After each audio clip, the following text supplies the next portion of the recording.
Mission Brahmapur cooperative bank. থাকবি না তো আমার সাথে থাকবি না? Get lost, get lost. I don't need anyone. যদি থাকার হয় তাহলে থাক, নাহলে ফট। না না,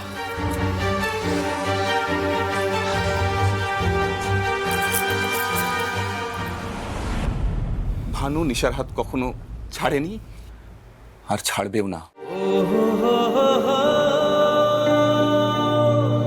সে অনেক কিছু দেখার পরেও আর অনেক কিছু জানার পরেও না। তো এসব ফালতু কথা আমাকে বলতে আসিস না।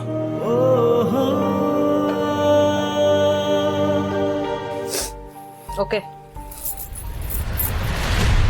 So get ready. আগামীকাল ঠিক দুপুর 2টো, মিশন ব্রহ্মপুর কোঅপারেটিভ ব্যাংক। আজই ডাউনলোড করুন আর এনজয় করুন আপনার পছন্দের শো।